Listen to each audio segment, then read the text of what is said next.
मुरैना जिले की तहसील सबलगढ़ के किले के बारे में कई अफवाहें सुनने को मिलती हैं। यह किला एक इतिहास से जुड़ा हुआ है, जिसकी दीवारों पर समय की लंबी छाप है। किला पुराने जमाने का था और इसकी दीवारों के अंदर अजीब अजीब रहस्य छुपे हुए थे। कहते हैं जब सूरज डूबता था तब इस किले की हवाओं में कुछ ऐसा था जो सिहरन पैदा कर देता था। सबलगढ़ किले के बारे में लोग कहते थे कि यहाँ रात के समय अजीब सी आवाजें आती हैं, जैसे कोई पांवों की आवाज धीरे धीरे आ रही हो। बहुत से लोग रात के समय यहाँ से गुजरने से डरते थे। राज नाम का एक युवक था जो मुरैना जिले के पास के एक छोटे से गांव में रहता था।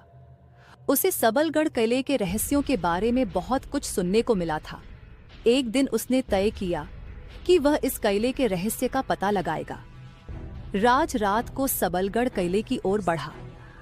जब वह किले के पास पहुंचा तो अजीब सी खामोशी छाई हुई थी।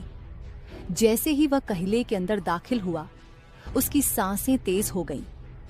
हवा में कुछ भारीपन था। उसने अपनी मोमबत्ती जलाई और किले के भीतर चलते हुए दीवारों के पास खड़ा हो गया। उसे अचानक खून से सनी हुई हड्डियां नजर आईं। उसने हड़बड़ाते हुए मोमबत्ती को अपने हाथों में कस लिया।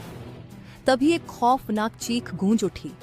उसकी आंखों के सामने किले की दीवार से एक कटा हुआ चेहरा उभरा। वह चेहरा बिल्कुल सच्चा नहीं था, बल्कि वह एक भूतनी का चेहरा था, जिसकी आंखों में गहरी आग जल रही थी। तुम यहाँ क्यों आए हो? भूतनी की आवाज में कराहती हुई डरावनी गूंज थी। राज थोड़ा कांपते हुए बोला, मैं सिर्फ रहस्य जानने आया हूँ। भूतनी ने हंसते हुए कहा, रहस्य तो तुम कब से जानने लगे? यह किला, यह सबलगढ़ किला एक बार तुमसे जुड़ा था, लेकिन अब तुम भूल गए हो। राज की आंखों में कुछ याद आया। उसके दादा ने बचपन में उसे बताया था कि इस किले में एक अंधी हवेली छुपी हुई है, जहां एक समय एक निर्दोष व्यक्ति को मारा गया था। भूतनी ने किले के अंधेरे में अपनी आवाज दी गहरी करते हुए कहा, तुम वही हो जिसे मैं हमेशा खोजती रही हूँ। तुम मेरे साथ रहोगे, इस किले के रहस्यों में खो जाओगे। राज ने डर के बावजूद अपने भीतर साहस महसूस किया। उसने किले के अंदर तेज कदमों से दौड़ते हुए मोमबत्ती बुझा दी। अचानक चारों ओर अंधेरा हो गया और किले का दरवाजा अपने आप खुलने लगा।